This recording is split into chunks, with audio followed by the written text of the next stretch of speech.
Welcome to FilMyWatchlist. I'm Richard Keeney. For many, 2018 was a mostly underwhelming year for film, but when considering a large number of critically acclaimed films that played to smaller audiences, I'd have to beg to differ. Either receiving limited theatrical releases or getting buried under the endless amount of titles on streaming platforms, in my opinion, these 10 films deserve to be more widely seen. They're here!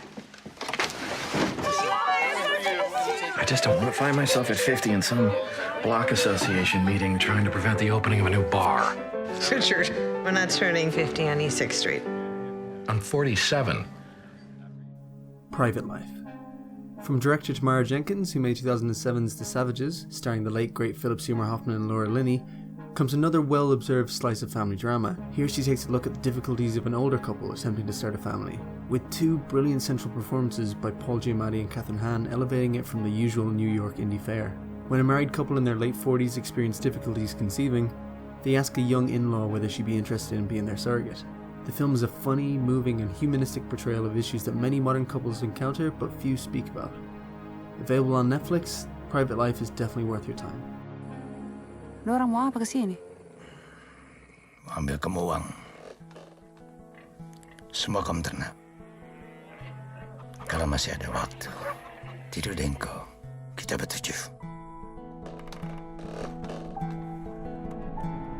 Marlena the Murderer in 4 Acts. A Sergio Leone-style revenge western set in modern Indonesia, Marlena the Murderer in 4 Acts is a stylish, unique take on the genre, with iconic visuals and bravura performances from its two female leads. When Marlena, a recent widow, is held captive in her home by a group of thugs, she needs to take matters into her own hands to defend herself.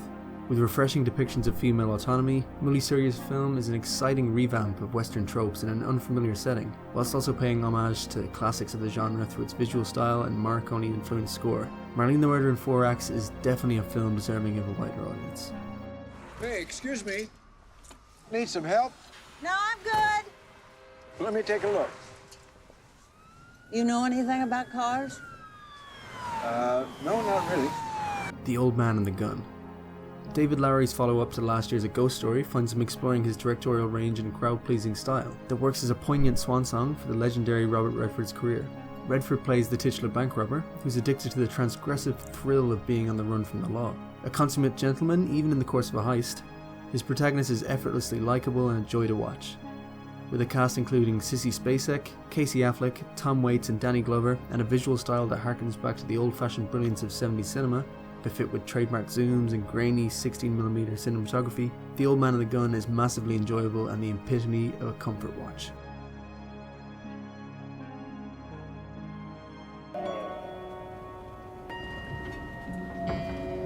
So what do you think about all this, Charlie?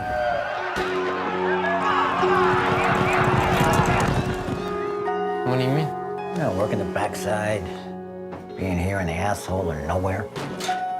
I like working the horses. Lean on Pete. Andrew Hayes' US debut is his third film following the masterful 45 Years and his brilliant debut Weekend. By focusing on a family on the lower end of the income bracket, the film has a similar tone to other recent British directorial outings in the States, such as Andrea Arnold's American Honey and David Mackenzie's Hell or High Water.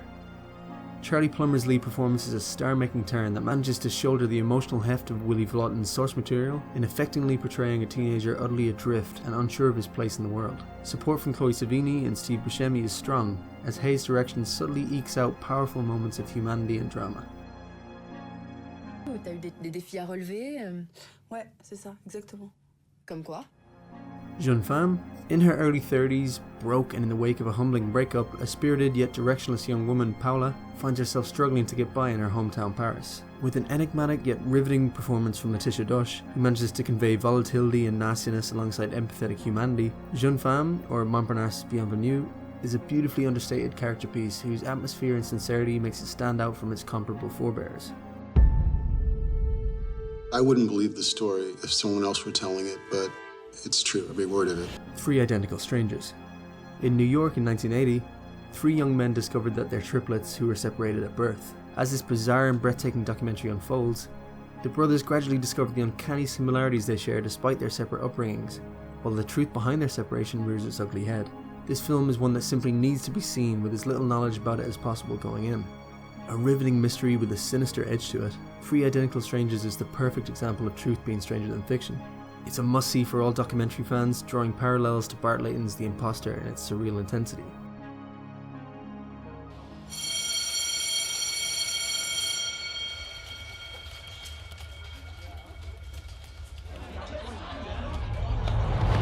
You ever feel like you're waiting for something to happen? It pains me to see you embarrass your father. But you don't know what it is. American Animals. Director Bart Layton's American Animals takes the cinematic stylings he displayed such a strong control of in 2012's scintillating documentary thriller The Imposter in another brilliant hybrid. Depicting the true story of a bizarre library heist, Layton brings about humour, emotion, and the difficult truths apparent in these young men's naive mistakes. Barry Keoghan continues his meteoric rise in a brilliantly performance that plays against type, with Evan Peters also truly shining as an enigmatic, funny and deeply riveting character. With slick editing, clever dialogue and a nail-biting narrative, American Animals is a smart, unique and stylish thriller. Ladies and gentlemen, my name is Professor Philip Goodman. My job is to explain the unexplainable, untangle the truth from the fiction. You don't have to have your life ruled by superstitious fear. Ghost Stories. Playing out like a horror-tinged Black Mirror installment, Ghost Stories is a dark and unpredictable film with an air of danger overhanging proceedings. Following a skeptical academic, Professor Philip Goodman, who makes a living out of debunking supernatural hoaxes, his conviction is tested when he stumbles across a binder of cases that seem beyond explanation. These three incidents frame the narrative structure with an effectively concise intensity. Ghost Stories is one of the most entertaining, terrifying, and well-written horror films I've seen in quite some time. Unlike so many others in the genre that cynically throw tropes at their audience without any substance, you can clearly see that the film was crafted by people who care a great deal about storytelling, and who massively respect the horror tradition that they're contributing to.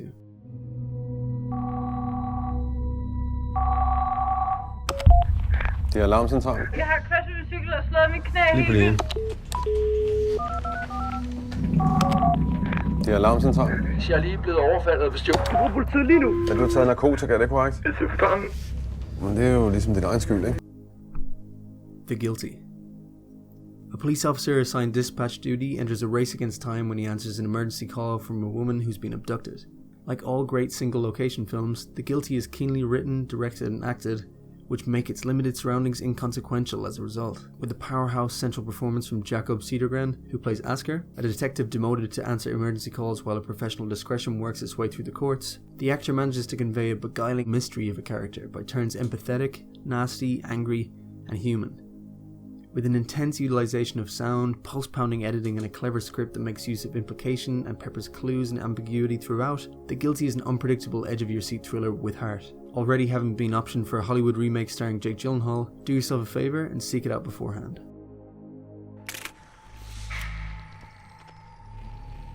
When I was 18, the thing I wanted more than anything was to make a movie. I had the idea that you found freedom by building worlds inside your head. That you had to go backwards in order to go forwards. But I never imagined it would end this way. Shirkers. Singapore national Sandy Tan's breakout documentary Shirkers revisits her first foray into filmmaking 25 years later. The eponymous feature, a passion project made with her best friends and one of the very few films being made in Singapore at that time, was a project bustling with energy, idealism and potential. Writing the screenplay and acting in the lead role while friends and family filled out the major crew positions, Sandy's passion was harnessed and nurtured by a middle-aged expat claiming to be from the US who offered to direct the film for them. For three barely adult friends wanting to break into the industry, this man George seemed like their way into the big time, but after principal photography wrapped and the friends went their separate ways to schools abroad, it soon became apparent that George had disappeared off the face of the earth, and with him, a pile of film cans, Shirkers. Shirkers is one of the most involving and intimate documentaries I've seen in years. With a similar tone to Sarah Polley's self-examining Stories We Tell from 2012, Shirkers is equal parts memoir, mystery, love letter to cinema, and a film dripping with nostalgia for youthful idealism and energy. A mysterious, atmospheric and beautiful documentary with a stunning soundtrack, the Oscar long-listed Shirkers is now available on Netflix. What 2018 film do you think deserves a bigger audience? I'm always happy to hear your suggestions. Thanks very much for watching. Coming up next will be my top 15 films of 2018. Be sure to subscribe if you want to stay up to date with FilMyWatchlist, and for those of you who would like to support the channel, check out our Patreon account in the link below. Thanks again, and Happy New Year.